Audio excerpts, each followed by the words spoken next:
تو باید دروغایی که تا حالا به من گفتی ولی مثلا ببین من به تو گفتم فلان چیزو میخوام ولی تو لحظه گفتی پول ندارم ولی داشتی و نخواستی بخری مثلا اینطور دروغ بعد مثلا گفتی؟ آره خیلی ریزی اصلا نیا دیگه تو مادر من نیست. دروغ مثلا چند وقت پیش که با دوستات قرار گذاشتی گفتیم میخوایم بریم بیرون ماماناشون هم میان بریم دیپلمات. خب منم بهت گفتم باشه میام. خب آره بعدش بهت گفتم نه سرم درد میکنه نمیتونم بیام. دروغ گفتم سرم درد نمیکنه. خیلی ریزی. خب روزم خود من میگم سری که با مهتا رفته بودم دیپلمات بعد تو دیپلمات گفتم پول دادیم سیب زمینی خریدیم تو بعد مثلا بقیه‌اشو برام میارم اگه سیب زمینی ارزون در اومد سیب زمینی ارزون در اومد ولی ما رفتیم تو کلاس زمان خوراکی خریدیم. سر تو همش خوراکی گم می‌خوری. آره خب این دروغ نیست این کار همیشه تو هم کار همیشه تو من میپیچونی. آره خب بگو تو مثلا 2000 years later. پول خواستی بهت ندادم ولی داشتم.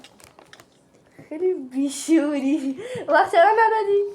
چون دختر اگه زدی بهش پول بدی گول نخور من یه پول ازم میگیره. خب کارتا اگه نذارم کارت سپت رو گم کرده بودی. خب تو جیب تو بود. آره خب تو سر تو من هر سری میرم بانک دیگه میدونم واسه چی میرم. خب آره کارت سپت رو برده بودم کلاس زبان و یه نفس عجیبی شرمانم دارش برات. خب بعد تو گفتی که این کارت با کیه؟ من به جون خودت با من نیست در صورتی که با من خواهم نمیدونستم دیگه با من میدونی من میدونم تو همیشه جون من دروغ قسم میخوری. من همیشه اینو میدونم مامان به جون تو اون سری دستمال افتاده بود تو خونه جون تو به جون تو مال من نبود از پرتگاه افتاد. پرتگاه کجا؟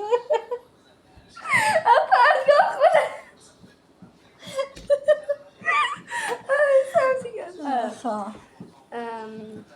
من باید بگم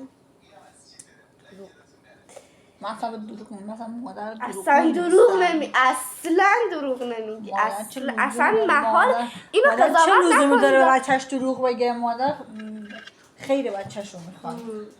تو خیر منو میخوای. آره خب قبلت کنم تو خیابونی بگردی. آره من از اون ذره ما دو سه باری شده با لباسات بدونی که ازت اجازه بگیرم ندارم با کی؟ در اون کلاس زبان وقتی نه زبان نه گوش به چی میگم دو سه باری شده بدونی که اجازه بگیرم با لباسات خودتو پوشیدم رفتم کلاس زبان اگه چی میگم تو خیلی بیخود کردی. بخیر و وقت میاری همینجوری شلخته پهنش میکنی تو خونه دقیقا و جمعش هم که نمی کنی آخر ساس میزنه به ما. یه نوع جونوره میزنه به لباس من از ساس تو داریم. آره توی. خب بگو دروغ مثلا من حوصله نداشتم نهار درست کنم. خب تنبلیم اومده بعد گفتم امروز خیلی حالم بده خیلی حالم بده نهار حاضری بخوری. حالا من چی دارم بگو چرا بهم دروغ میگی چرا برای من شامی کباب درسته چون مریض میشی فعلا تازه سرما خورده بود خوب شده. مثلا من دروغ میگم میگی میری بیرون اگه پسر به تیک انداخت جوابشو نده یعنی محال ممکنه جواب بده داری بشن دنبال آره از اگه بگه شماره رو میدی کنم بزن 901 آره نه پس داری بیان دنباله نه تو سرتایی مگه بهت میگم وقتی یه پسر به حرف میزنه جوابشو نده اگه جوابشو بدی یعنی خوشش ازت میاد ازش. دروغ مثلا لوازم تحریر تو امسال 4 میلیون لوازم تحریر گرفتی. بعد من اومدم به دروغ گفتم اصلا 1 میلیون لوازم تحریر گرفتم.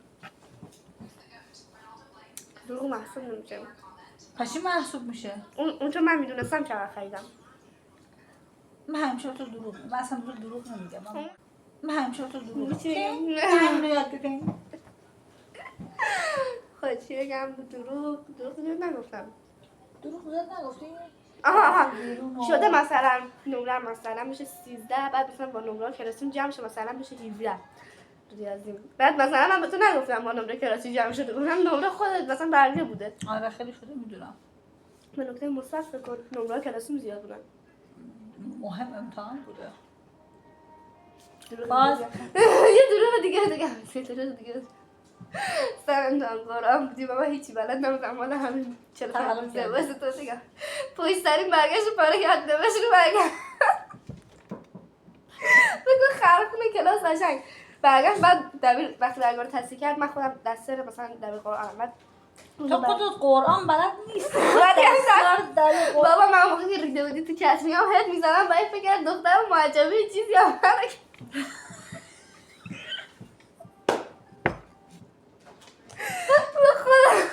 حتی پوانم مثبت ماما یه لیوانم بده من بخورم.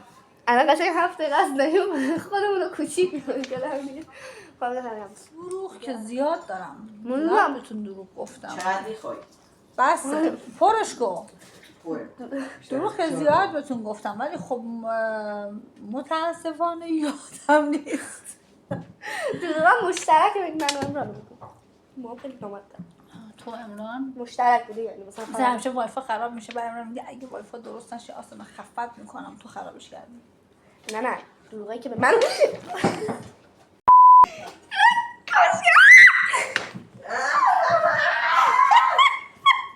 آسان بکنش